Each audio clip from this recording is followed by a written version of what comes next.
Assalamualaikum warahmatullahi wabarakatuh. Perkenalkan, kami dari kelompok 4.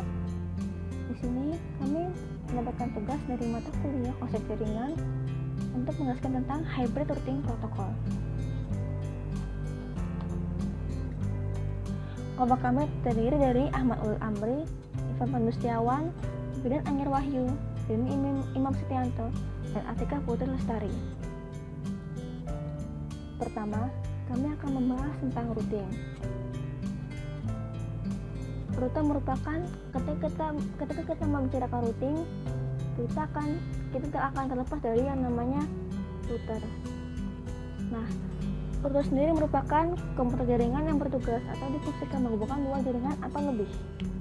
Tipe router ada dua, yaitu komputer yang kita fungsikan sebagai router dan peralatan khusus yang dirancang sebagai router.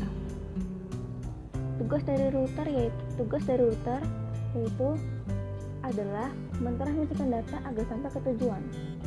Pengiriman data tersebut menggunakan routing protokol, sehingga data diatur dengan route protokol.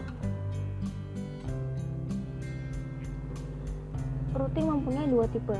Yang pertama static routing dan yang kedua dynamic routing. Static routing adalah metode routing yang kabel jaringan yang dibuat secara manual oleh administrator jaringan. Sedangkan dynamic routing adalah metode routing yang menggunakan aplikasi network yang ditangani secara otomatis. Selanjutnya, kita akan membahas tentang link state routing. Link state adalah proses routing yang membangun topologi database sendiri.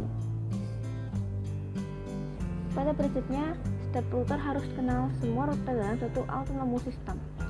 Jadi, di sini router akan saling bertukar informasi, dan setiap router akan menghitung jarak terbanyak untuk mencapai router yang lain. Dari link state sendiri ada dua, yaitu OSPF yang merupakan kepanjangan dari Open Shortest Path First, dan ISIS, kepanjangan dari Intermediate System to Intermediate System. Di sini kami hanya menjelaskan tentang ISIS karena ISIS ini berhubungan dengan hybrid protokol. Pengertian dari ISIS adalah protokol yang digunakan untuk perangkat jaringan untuk menemukan cara terbaik untuk mentransmisikan datagram dalam satu router ke router yang lain. ISIS menghasilkan dua tingkatan level. Level 1 untuk dalam area dan level 2 untuk antar area. Yang ketiga, kita membahas tentang distance vector routing. Distance vector berarti routing yang menetapkan jalur terbaik tetapi hanya melibatkan jumlah hop saja untuk meroute paket data dari satu alamat network ke network tujuan.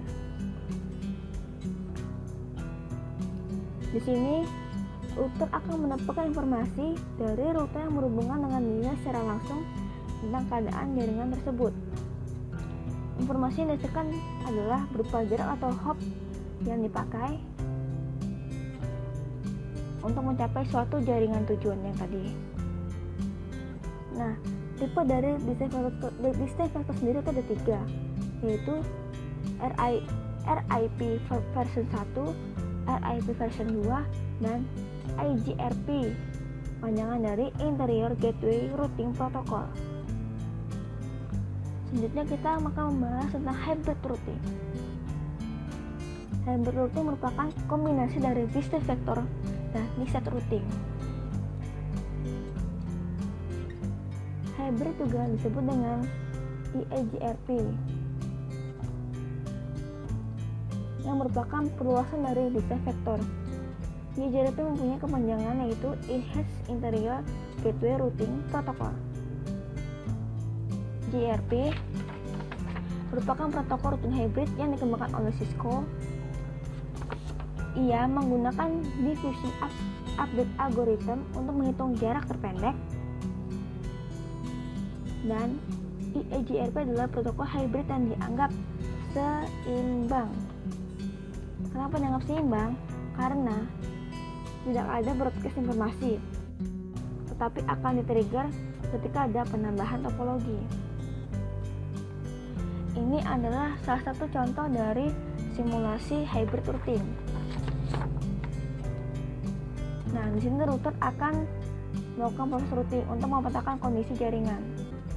Misalnya, ketika kita mengirimkan datagram dari router 1 ke router 5, maka hybrid protokol akan menempuh jarak yang paling dekat dan efisien untuk mengirimkan datagram tersebut ke node tujuan. Jadi dari router 1 ke router 5, ini jarak terpendek. Salah satu parameter yang dijadikan patokan adalah waktu transmisi data yang lebih pendek ketika mengirimkan data ke node tujuan. Data routing akan dijadikan patokan ketika ada proses pengiriman datagram. Selanjutnya, ketika ada penambahan node baru seperti tempat 3 dan 4, maka router akan memperbarui informasi seputar tabel routing. Jadi sifatnya secara otomatis kan, termasuk dalam dynamic routing. Dynamic routing yang sudah dijelaskan sebelumnya. Ya, cukup sekian presentasi dari kelompok kami. Kurang lebihnya mohon maaf. Wassalamualaikum warahmatullahi wabarakatuh.